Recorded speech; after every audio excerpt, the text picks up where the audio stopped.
Hello दोस्तों, पीछे हिंदी ज्ञान में एक बार फिर से आपका हार्दिक अभिनंदन और स्वागत है।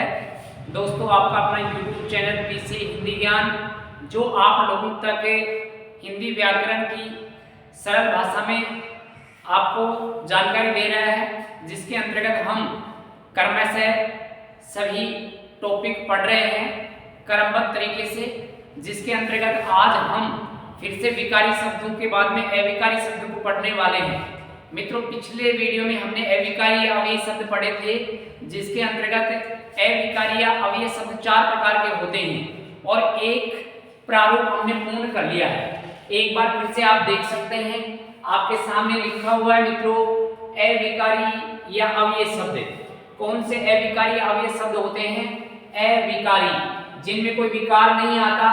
अव्ययी, जो कोई लिंग वचन के अनुसार खर्च नहीं होते, उन्हें अव्ययी या अविकारी कहते हैं। मित्रों, यहाँ पर आपको ध्यान रखना है कि लिंग और वचन के अनुसार जो शब्द बदल जाते हैं उनको तो विकारी कहते हैं, और जो नहीं बदलते उनको अविकारी या अव्ययी शब्द कहा जाता है।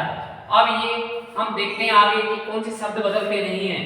तो यहाँ पर मित्रों, अविकारी या अव्ययी शब्द 4 प्रकार के होते हैं।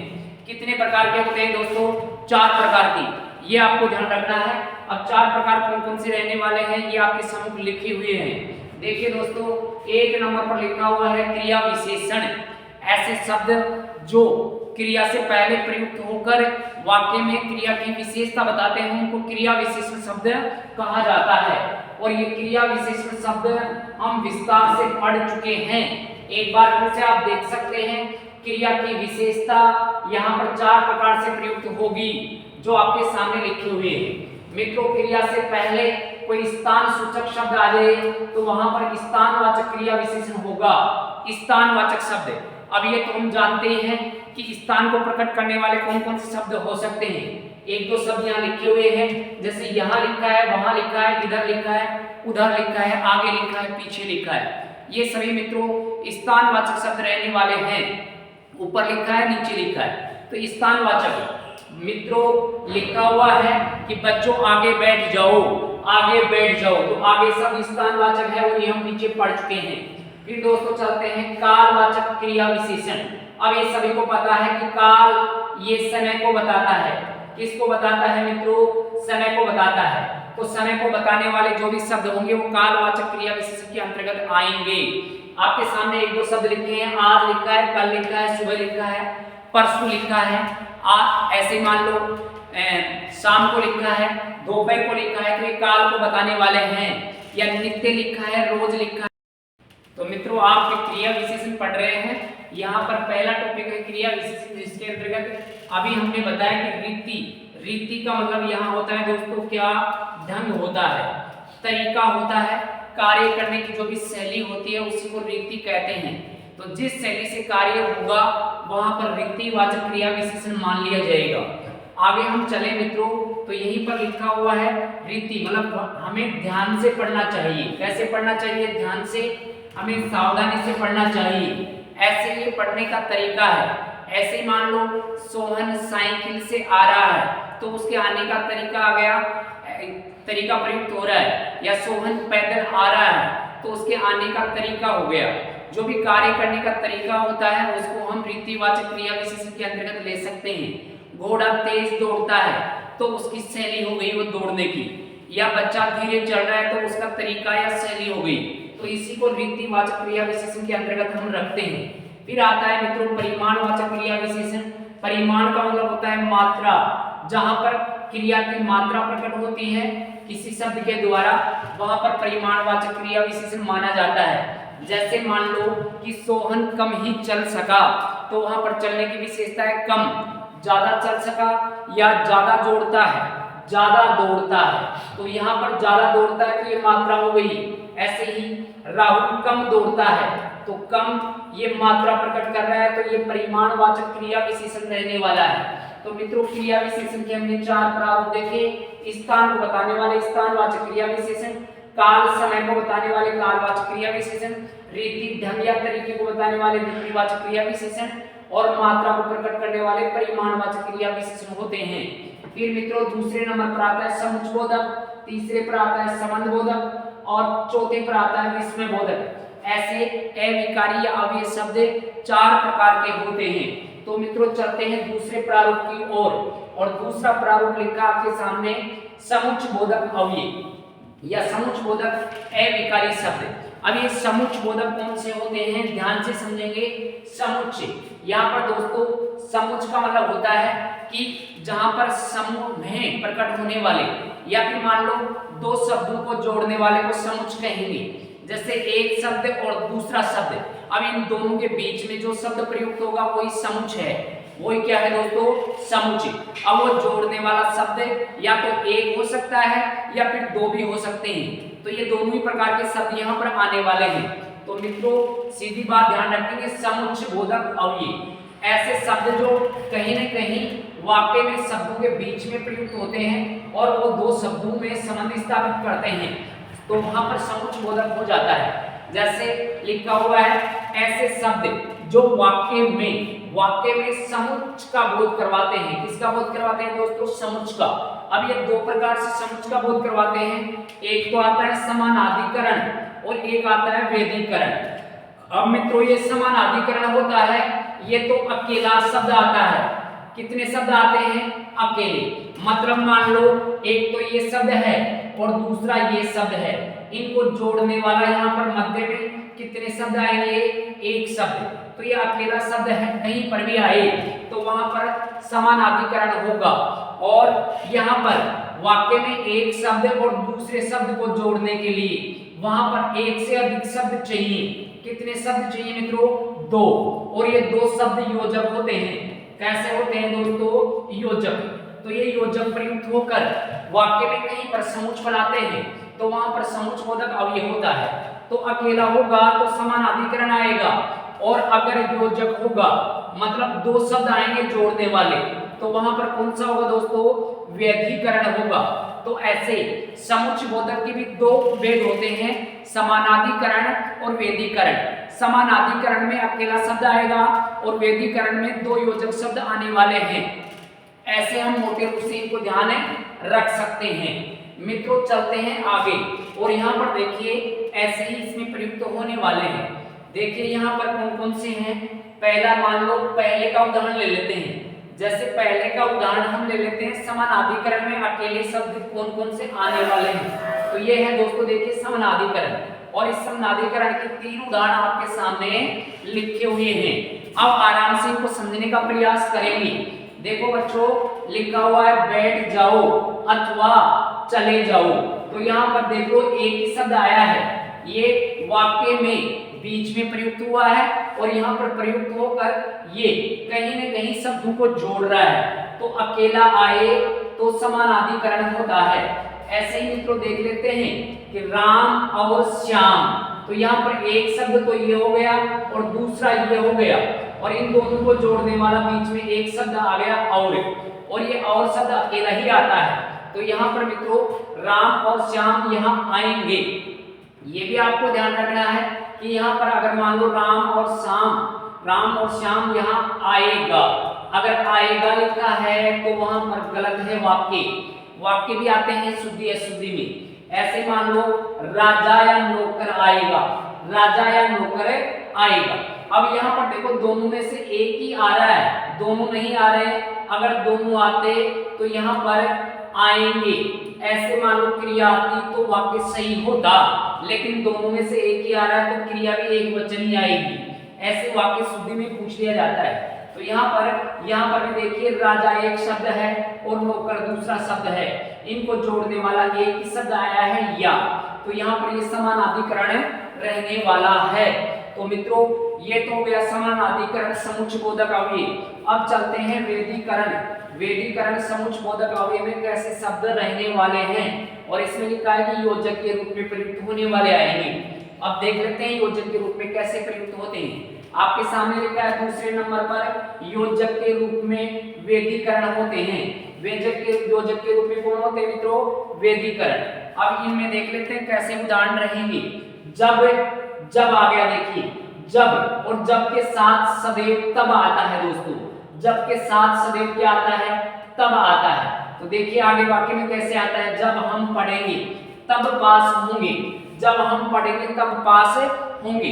तो ये समुच्चय बना रहे हैं और समुच्चय यहाँ पर देखिए एक शब्द तो ये आ गया और ये दूसरा आ गया, तो मतलब योजक आ गए हैं। और जहां पर भी योजक आएंगे, योजक जहां आएंगे वहां पर कौन सा होगा, वेदीकरण रहने वाला है।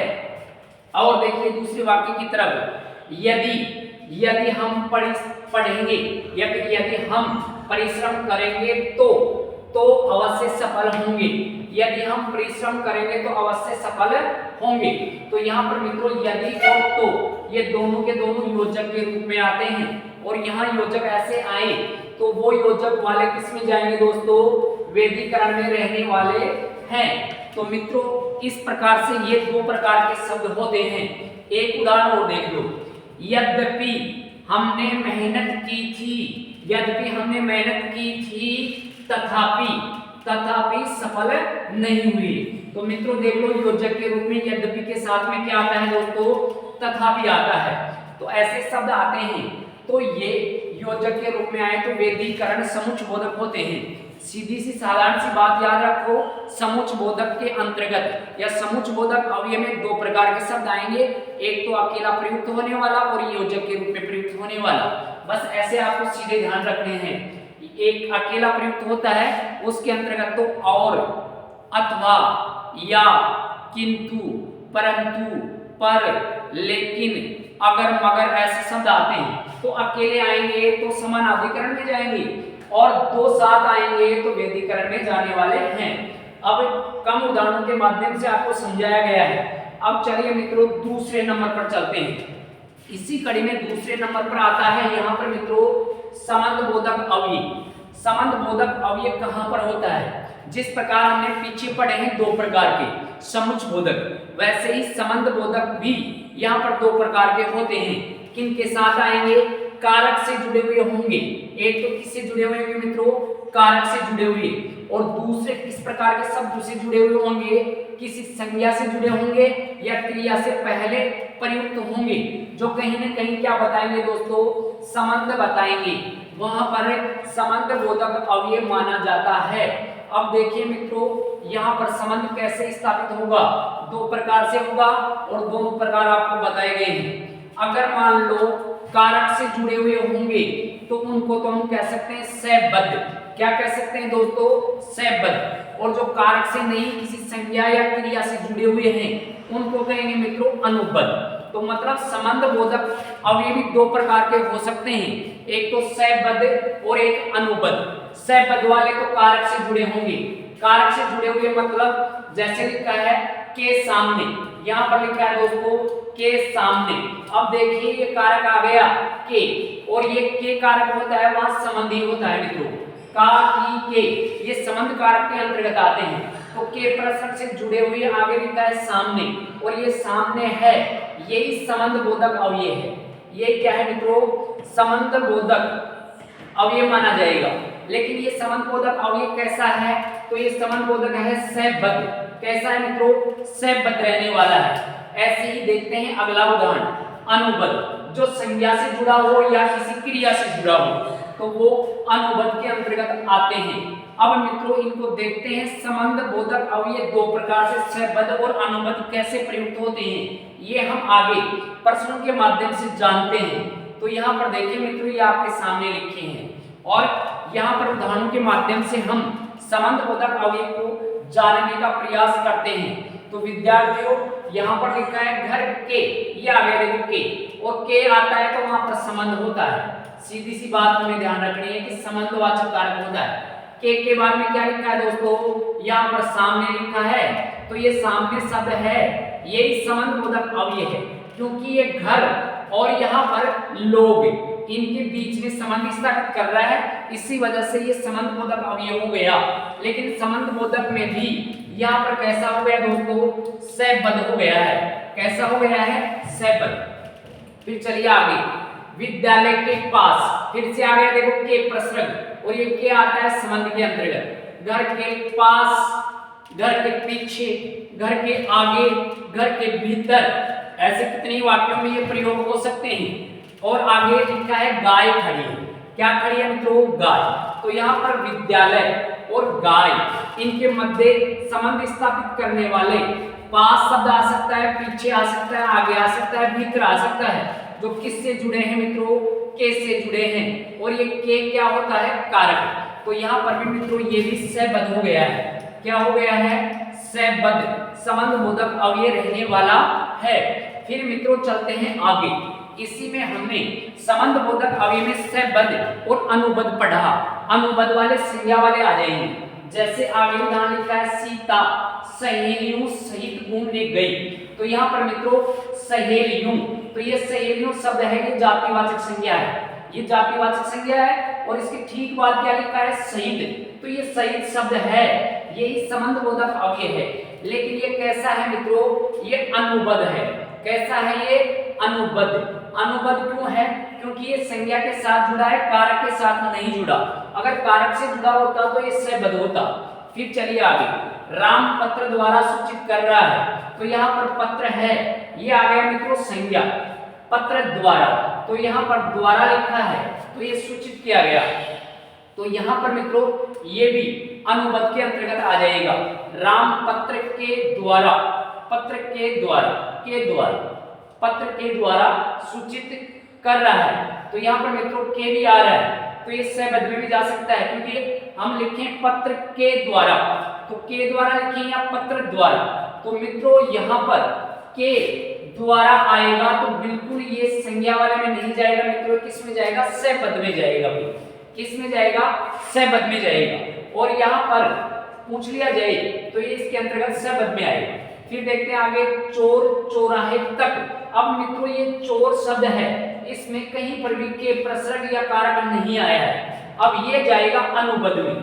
ये किस में जाएगा, अनुबद्ध में, क्योंकि चौराहा, ये चौराहा जो है यह एक शब्द हम बात करें तो ये अपने संज्ञा के अंतर्गत आता है। किसके अंतर्गत आता है मित्रों, संज्ञा के अंतर्गत। और चौराहे तक, अब ये तक लिखा है ना, ये ही अव्यय हो गया, ये अव्यय है। और ये अव्यय किस में जाएगा, अनुबद्ध में जाएगा। किस में जाएगा मित्रों, अनुबद्ध में। लेकिन इसी वाक्य में अगर पैदल को पूछ लिया जाए तो पैदल उसका तरीका हो गया, जो क्रिया विशेषण में पढ़ा हमने, रीतिवाचक क्रिया विशेषण में पढ़ा है। तो चोर चौराहे तक, और ये तक शब्द आ गया अनुबद्ध, संबंध बोधक अव्यय में रहने वाला है। तो ऐसे मित्रों हम देखें तो ये अपने अनुबद्ध और सबद्ध, मतलब संबंधवाचक अव्यय के भी दो भेद हो गए हैं। एक तो सबद्ध हो गया और एक अनुबद्ध रहने वाला है। तो मित्रों इस प्रकार से हम देखें तो ये कुछ अव्यय के अंतर्गत हमने आज पढ़ा है। अब जो बाकी अव्यय बचे हैं वो हम अगले वीडियो में आपके साथ रूबरू होने वाले हैं। तो मित्रों ध्यान से आप पढ़िए, हमारी शुभकामनाएं आपके साथ हैं। अगर ध्यान पढ़ाई में रखेंगे तो हर कयानात आपको उससे मिलाने में लगेंगे। मित्रों कहा जाता है अगर किसी चीज को हम दिल से चाहें तो हर कयानात उसको हमसे मिलाने में लग जाती है। और वास्तव में अगर हम दिल से ये मेहनत करेंगे तो हर कायनात आपके साथ खड़ी होने वाली है और वो आपको सफलता दिलाने वाली है। जैसे एक छोटा सा शेर याद आ गया, किसी ने हमको चाहा और हम उसके करीब हो गए, लेकिन उसको कोई और मिल गया और हम उसके लिए गरीब हो गए। अब चलो ये सिस्टम हमने किया और हमें ऐसे समय हमने खराब किया और उसका परिणाम हमें देखो क्या मिला। लेकिन फिर भी समय रहते हुए अगर समझ जाता है तो उसको उपलब्ध जरूर होता है। तो आगे सुनिए, किसी को हमने चाहा और वो हमारे करीब हो गए और उनको कोई और मिल गया और हम उनके लिए गरीब हो गए। लेकिन हमने भी आज से ठान लिया है कि जीवन में कभी मोहब्बत करेंगे नहीं, जीवन में कभी मोहब्बत करेंगे नहीं। और गरीबी में जन्म जरूर लिया है हमने, लेकिन गरीबी में कभी मरेंगे नहीं। और ऐसे अगर ठान लोगे तो आपके गरीबी बिल्कुल नजदीक आने वाली नहीं है। लेकिन उसके लिए मित्रों आपको पढ़ना पड़ेगा और पढ़ाई है उसी से आपको प्रेम करना होगा। किताबों से प्रेम कीजिए, उससे बढ़कर आपके लिए कोई प्रिय चीज नहीं रहने वाली है। तो हमारा तो कहना यही है कि किताबों से लगाव करो और उनको अपना मानो और वही अंत तक आपको साथ देने वाली हैं। ठीक है मित्रों, आगे मिलते हैं। धन्यवाद। जय हिंद, जय भारत।